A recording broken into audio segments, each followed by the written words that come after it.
saya hanya cerita satu bangunan, yaitu bangunan yang memang letaknya di Bandung. Bangunan itu sebetulnya adalah milik dari Ibu Winfred, yaitu rumah yang saya tunjukkan gambarnya sekarang. Rumah ini didesain tahun 2003 dan dieksekusi di tahun 2006 dan sampai 2007. Bangunan ini bersebelahan dengan rumah beliau yang lama atau rumah ibunya, di mana rumah ibunya itu rumahnya desain oleh Pak Pamuncak, tapi kemudian anaknya tidak menginginkan Pamuncak lagi, pengennya sesuatu desain yang baru. Waktu itu saya mungkin baru lulus atau apalah, akhirnya inilah desain saya, menggebu-gebu mungkin ya, kemudian pengen terlihat modern, walaupun sebetulnya juga saya sangat adore dengan arsitektur vernakular. Jadi rumah pilotis itu sangat saya dambakan, sehingga bangunan ini lepas di bagian bawahnya kosong, kemudian di bawahnya itu bisa terbuka gitu. Namun apa yang terjadi ketika sudah dipergunakan, ternyata terbuka di bawahnya tanpa tritis yang cukup, itu hujan kemana-mana. Mungkin di situ juga dulu waktu teman-teman di AMI dibilang rumah-rumah AMI itu biasanya tempias gitu. Dan ini juga salah satu rumah yang tempias habis-habisan. Jadi rumah ini kalau lagi dibuka ya tempias, kalau ditutup ya agak tempias, karena waktu itu juga konsep saya di rumah ini saya menginginkan untuk udara di bagian bawah juga terbuka tanpa adanya AC. Gitu. Namun kita lihat dengan gambar ini, setelah bertahun-tahun kemudian, yang punya rumah bilang panas ya, boleh nggak diganti pakai kaca gitu. Jadi di sini juga kita lihat ada suatu perubahan perilaku dari yang punya rumah. Selain juga katanya tadi tempias, kemudian akhirnya ini juga diganti menggunakan kaca gitu. Nah, dengan berbekal ini, ibunya cukup senang dengan rumah ini, walaupun mungkin tempias, tapi juga dia menginginkan ada satu rumah lagi di Bandung. Di Bandung dia pesen pertama kali bilang, di Bandung tapi jangan tempias ya, jangan kayak rumah yang Winfred di Jakarta. Gitu. Maka saya buatlah rumah yang di Bandung itu. Next. Nah, ini rumah yang di Bandung, sebetulnya inspirasinya adalah rumah-rumah mansard di mana ya, di Cumbuluit. Mungkin saya melihat rumah mansard dengan dominan atap, buat saya menarik gitu. Kemudian saya usul bagaimana kalau bikin rumah mansard di situ, kemudian melihat pemandangan di Kota Bandung. Saya buat jendela yang sangat super tipis di bagian teras. Tentunya satu hal untuk supaya tidak tempias. Jadi ini bangunan ini mungkin sangat apa ya, kayak semacam bertolak belakang atau responsi saya terhadap rumah kedua yang keluarga itu inginkan. Jadi rumahnya lebih banyak atapnya daripada dindingnya. Next. Jadi tanahnya di sini mungkin sekitar 1.200, kami hanya menggunakan tempat ini mungkin sekitar 300 meter, sisanya berupa taman. Next. Ya, di pinggir jalan besar, makanya di sini tampak di sisi jalan memang sangat super tertutup, hanya ada jendela-jendela kecil supaya suara ditahan. Tetapi kami menggunakan lubang-lubang kecil untuk cahaya masuk dan cross ventilasi. Next. Jadi idenya seperti ini. Nah ini waktu ide awal dilihat waktu itu masih ada teras ke depan yang menjorok, kemudian view-nya ke arah. Tapi kemudian juga akhirnya juga kami jauh menyederhanakan desainnya sehingga seperti yang sekarang. Tapi bangunan ini di bagian bawahnya juga inginnya tetap pilotis naik, jadi seolah-olah mengangkat dari tanah, jadi bangunannya juga lepas ya, rumah panggung. Next. Nah ini dari kira-kira komposisi antar rumah sama lahan sama tanaman. Di sebelah kiri adalah garasi dan tempat kamar pembantu rumahnya sendiri yang di sebelah kanan. Next. Untuk rumah ini saya menggunakan tiang tiang kayak berbentuk V untuk menyangga atapnya. Jadi supaya di sebelah kanan, kalau lihat dari gambar di sebelah kanan itu tidak ada tiang-tiang. Jadi kalau kita lihat pemandangan dari sebelah kanan ke Kota Bandung, kita tidak terlihat tiang-tiang. Tapi juga atap juga sangat merendah supaya tadi reaksi supaya nggak tempias itu. Next. Ini dalam pembangunannya. Jadi di konteks di rumah sebelah ada rumahnya Pak Irfan Nukman. Ini di bagian garasinya rumah aslinya, rumah utama yang sebelah kanan. Next. Nah, kita lihat adalah pemandangan yang terlihat di Kota Bandung. Kemudian semua struktur dimasukkan ke dalam rumahnya. Inginnya sebetulnya di luarnya mungkin lebih gelap, tapi di dalamnya lebih terang menggunakan kayu jati Belanda ya, supaya lebih warm gitu, nggak gelap. Kalau kayu-kayu biasa mungkin lebih gelap. Next. Nah ini waktu perencanaan di bagian atap. Jadi strukturnya itu nggak ada tiang ke bawah, kelihatan kan ini balok-baloknya cukup kuat, disangga di sebelah kiri dengan atap yang dengan struktur 2V, kemudian sebelah kanannya tiang ini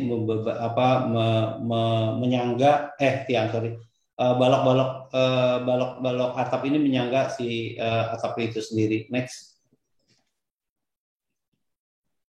Nah ini lubang-lubang dari arah Jalan Dago Pakar yang sangat kecil supaya pemandangan suara itu nggak masuk ke dalam rumah. Next. Nah akhirnya didapatkanlah satu pemandangan landscape yang menurut saya sesuai dengan harapan saya, sangat horizontal, sangat panoramik, dengan railing juga sebagai tempat duduk. Nah di sini mulai ketahuan bahwa kesalahan saya adalah bagaimana saya memakai railing dengan di situ. Ternyata railing tersebut memang sangat enak kalau didudukin, tapi mungkin kalau ada orang datang 10, kira-kira 3 orang pasti kejeduk waktu dia berdiri gitu loh. Jadi sebetulnya hal itu mungkin juga itu kelemahan saya waktu itu, nggak terpikirkan bahwa sebetulnya bagaimana orang sering sekali duduk di situ, dan bagaimana orang berdiri itu pasti kalau dia nggak awas dia pasti kejeduk gitu loh. Next. Nah ini udah jadinya rumahnya. Jadi di bagian sebelah kanan itu ada overhang. Nah di bagian overhang itu juga niat saya sebetulnya bagus kalau ada tempat duduk, tapi yang punya rumah juga ternyata nggak menginginkan di situ ada tempat duduk, sehingga tempat tersebut udah overhang, udah kelihatan enak feel-nya, tapi tetap aja nggak dipakai gitu. Jadi itu tempat yang waste. Kemudian cita-cita saya adalah rumah ini di bagian yang ada orangnya itu adalah tempat living dan dining. Sementara yang atapnya sedikit naik itu adalah kamar tidur utama. Jadi cita-citanya adalah di kamar tidur utama, dari kamar bisa lihat ke Kota Bandung lebih enak, tidak berdiri, tidak harus duduk, tapi bisa juga berdiri tanpa harus menunduk gitu. Sedangkan kalau dari living dan dining kita harus menunduk. Tapi apa yang terjadi, kayu-kayu jati Belanda itu kurang kuat kena hujan, karena itu atapnya berarsitekturnya sat-set gitu, jadi hujan juga set-set ya kena sama si kayu itu, jadi kayu itu jadi lapuk semua yang di bagian sebelah kiri gitu, sebelah kanan aman gitu. Jadi korban dari bentuk mungkin ya, kerasa bahwa bagaimana memikirkan itu harus bisa lebih bijak lagi lah gitu, untuk memilih material, untuk bagaimana bentuk itu memang indah, tapi bagaimana perawatan juga penting untuk kita pikirkan dalam waktu yang bersamaan. Next. Nah ini jadi tempat tersebut juga nggak abandon gitu, baru setelah ini kalau salah dibangun tahun 2009 mungkin apa 2010. setelah 10 tahun kemudian yang punya rumah baru ingin menggunakan tempat ini gitu loh. Ingin menggunakan tempat bawah ini untuk breakfast lah, untuk apalah gitu. Jadi dalam waktu renovasi yang baru dilakukan kira-kira mungkin sekitar setahun yang lalu, renovasi yang cukup besar, kami merubah ini menjadi di bagian bawah menjadi tempat duduk. Next. Nah, kemudian juga di bagian sini salah satu reviewnya ini di bagian tadi di bagian depan ke jalan, di bagian bawah pas entrance juga kurang menarik gitu, kelihatannya kayak sumuk gitu ya, kayak kusem. Jadi di sini juga dalam renovasinya diganti dengan ditambah dengan unsur kayu. Jadi setelah 10 tahun dihuni adalah beberapa tempat yang direnovasi. Ya masih untung sebetulnya ada beberapa arsitek atau mungkin saya juga pernah dicat jadi arsitek atau pernah juga mungkin dalam 100 kasus saya juga ada 2 yang akhirnya nggak dipanggil lagi, tapi klien ini walaupun mungkin ada beberapa kekurangan, saya masih tetap dipercaya untuk juga merenovasi atau merevisi bangunan tersebut supaya lebih baik. Next. Nah ini di bagian bawah setelah 10 tahun kemudian ditambahkan kayu sehingga masuk ke dalam rumah kelihatan lebih enak, nggak kelihatan kayak masuk ke dalam gudang gitu loh. Masuknya ke di yang ada pintu di sebelah kanan dekat si motor tersebut. Next. Nah ini dia tempat penyiksaan ya, kalau orang duduk berdiri langsung kejeduk di sini. Kita bisa lihat bahwa saya menginginkan untuk tidak adanya struktur tiang supaya kita melihat view ke arah Bandung itu dengan enak gitu loh. Dan bagaimana view itu dilihat kalau kita memang dalam posisi duduk di dalam living room atau dining room. Kalau kita mau tetap lebih nyaman ya kita duduk di teras itu yang bisa kejeduk. Next. Mungkin saya bisa tambahkan, nah ini dia. Kalau dilihat di bagian yang mengangkat ini, di bagian kamar tidur utama kelihatan bahwa kayunya lapuk, kelihatan itu ada jamur-jamurnya sedemikian. Di bagian atasnya enggak. Jadi memang bagaimana supaya lebih jeli lagi dalam hal menggunakan bahan yang bisa kita perkirakan bahwa bahan itu bakal lapuk atau enggak gitu. Kalau memang intensionalnya bakal lapuk atau bakal lumutan nggak apa-apa. Tapi kalau misalnya enggak, berarti kan sebetulnya kesalahan pada arsitek bukan pada kontraktor.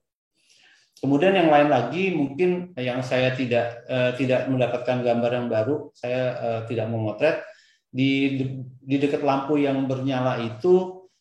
Sekarang ada tangga yang memanjang dan kelihatan jelek sebetulnya tangga itu memanjang, tapi ini juga kesalahan, ini juga ada perubahan dari permintaan. Dulu di situ buat tempatnya gym, tapi akhirnya tidak dipergunakan dan di atas ada satu tempat untuk para cucu untuk main atau untuk nonton TV. Next. Nah, di bagian atas itu di loteng itu ada tempat ada TV, kemudian bisa main bersama di sana, bisa nginep cucunya juga. Nah, itu tangganya itu kalau neneknya datang, neneknya nggak bisa naik kalau pakai tangga putar. Akhirnya dirubah menjadi tangga yang memanjang. Dan tangga memanjang itu menurut saya jadi rumah ini jadi kurang indah sih.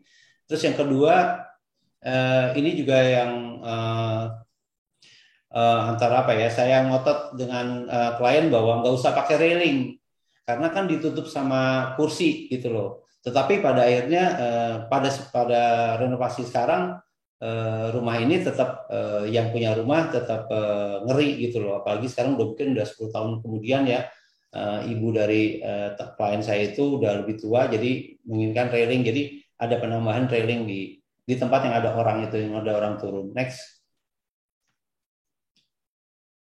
Nah ini suasana dari di tempat tadi, di tempat yang loteng itu tangga turunnya yang pakai tangga putar, kemudian ini konstruksi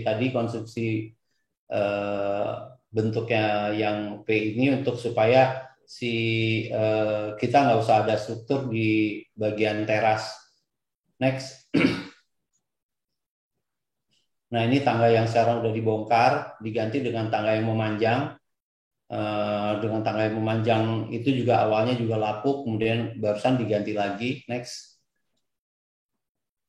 Jadi awalnya sebetulnya tangganya begini, menurut saya sih cukup indah, tapi ini tidak terpakai karena yang punya rumah menolak tangga ini susah untuk beliau naik ke atas. Next. Ini rumah terlihat dari luar. Next. Nah, di bagian dalam juga rumah ini memang saya menginginkan seperti lotis ya diangkat, tetapi juga ternyata dengan ketutup dan tanahnya ditimbun di belakang si kredensa itu supaya kelihatannya rumahnya ngangkat, itu jadi lembab, dan ini di Bandung ya. Jadi sebenarnya memang bagaimana kita mengusahakan supaya rumah tersebut juga tetap nyaman digunakan. Tentunya memang bentuk bagus, tapi mungkin saya harus lebih banyak lagi belajar bagaimana tetap mempertahankan arsitektur yang baik, yang bagus, tapi tetap untuk pemeliharaan jangka panjangnya juga tetap enak. Next. Terbukti dengan nah ini juga tangga ke sini juga tadi ada pintunya juga dibuat sementara pakai GRC, akhirnya juga rusak, jadi harus diganti juga. Jadi memang sebetulnya ya kita ngerti semua arsitektur harus ada perawatannya, tapi bagaimana kita memilih dari awal supaya perawatannya juga lebih sedikit seperti itu. Next. Nah, ini adalah railing tambahan. Jadi railing yang sebelah kanan itu tadinya nggak ada. Kami menambahkan railing ini supaya lebih aman. Padahal sih udah 10 tahun ya, tapi tetap aja tiap melihat rumah ini mungkin yang punya rumah ngerasa kenapa sih nggak pakai railing, kenapa nggak pakai railing. Akhirnya arsitek juga menyerah, akhirnya udah pakai railing, tapi railingnya dibuat yang seminimal mungkin supaya tetap bangunannya rasanya nggak terganggu sama railing. Next. Seperti ini jadi railingnya. Next. Kemudian di bagian kamar mandi, kita lihat kamar mandinya zaman dulu ada sebelah kiri, mempergunakan kayunya masuk ke dalam kamar mandi. Kemudian kami udah mengusahakan menggunakan air circulation di sini, kemudian juga menggunakan exhaust fan, tetapi tetap aja nggak bisa jalan gitu loh. Yang akhirnya yang punya rumah merasa kayunya lapuk kemudian bau. Jadi dalam renovasi ini diganti dengan ini mosaik ya, supaya mungkin lebih kerasa nggak sumpek lah gitu loh. Jadi mungkin itu beberapa hal yang sebetulnya contoh-contoh dari proyek rumah tinggal kecil ini yang juga nggak apa ya maksudnya nggak menampik bahwa di proyek-proyek yang lebih besar saya juga ada kekurangan-kekurangan seperti ini. Next. Tetapi dengan berjalannya waktu, klien tersebut juga masih mempercayakan kami ke proyek yang selanjutnya. Jadi kami tetap dapat proyek baru, yaitu membuat satu restoran. Jadi sebetulnya hubungan baik dengan klien, kemudian bagaimana kita bisa diskusi, kemudian juga mengakui kesalahan juga penting supaya tetap kita juga dipercaya gitu. Memang arsitektur atau saya sebagai arsitek juga bukan seseorang yang sempurna, tetapi kalau kita bisa belajar jujur dan mengakui bahwa kita tidak bisa sempurna dan kita berusaha sebaik-baiknya, semoga itu juga dapat diapresiasi sama klien sehingga kita dapat juga proyek lagi dan proyek itu bergulir terus-terusan ada ke kita lagi gitu. Terima kasih Pak Apep, itu aja yang saya share sore ini.